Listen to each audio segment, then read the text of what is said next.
I have mentioned this story in a few chats, a few comments, and maybe hinted at it here or there in a couple of our videos, but I don't think you know the entire story. What am I talking about? Well, let me explain. Duke had a simple problem. Well, not that simple considering what he did to me. You see, when he was a puppy, it was pretty easy to put a collar and leash on him and he walked just fine. 8, 9, 10 weeks old, he was walking fine. As he got older, he started to kind of pull a little bit. The older he got, the more he pulled. By the time he was 3 months old, he was already in his first harness. Sam tried to chew through 2 of them, actually destroying 1, before he figured out, yeah, I'm not going to be able to get out of this. Duke did not try to chew his harness, thankfully. So that was one problem I didn't have to deal with. The harness was to hopefully prevent him from pulling so much. It only made the pulling worse. So by the time he had moved in with us, I was still working with him. The second problem I had was after he moved in with us, he wanted to be the first one outside. That was a hard thing to train him, to wait at the door. Because there's no guarantee that there isn't something under the porch. There's no guarantee that there isn't something on the road that could charge him immediately. And it would take me a few seconds to get down the step to get him to come back in. It would be over before I could blink. So the idea was to keep training him. And I started when he moved in, training him. You have to wait till I get out of the house. Fast forward to October 2018, and that incident happened. He was in a rush to go outside for his last potty of the day. In a huge rush. He was attached to me by the leash. The leash was attached to him by the harness.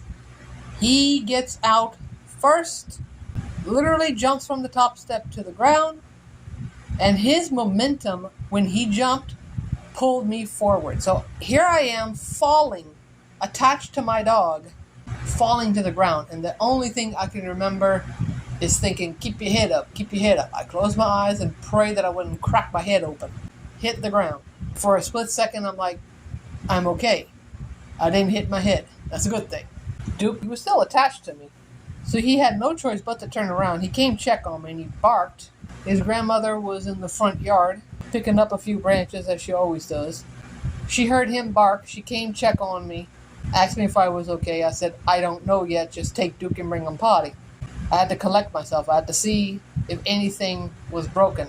My system was in shock. It felt like for a split second I couldn't move. I was able to turn my body to a position that I was actually sitting down on the ground because I had fallen flat, face first, flat on the ground, on the front porch. Once I got to a sitting position, I could catch my breath a little bit better. The worst that I had were skinned knees and skinned elbows. That's it. I was lucky. By the time I was able to collect myself and find a way to get up, she had come back with Duke from his potty walk. Asked me if I was okay. Did I need an ambulance? I said, no, I'm fine. The very next morning, he thought he was going to be able to try to do that again. He was sadly mistaken. Yes, he was attached to his harness. Yes, the harness was attached to the leash. And yes, the leash was attached to me. I didn't make the mistake of allowing him to go first. I held on to that leash very tightly, pulling my arm behind me so it would tighten up the leash, which meant he couldn't go any further. I got out on the top step first, got to the second step, got down off the bottom step onto the ground, then let him come out. And I told him, that's how we're going to be doing it from now on. All day, every day, for at least 2 or 3 months, we worked on him waiting to be allowed to come outside until I was outside first. Sometimes I have been able to harness him with his leash and get him to stay in the house until I come outside first. That has been something new I've been working on as of very recently. It seems to be doing better than having him attached to me where he could just try to bolt and knock me over again.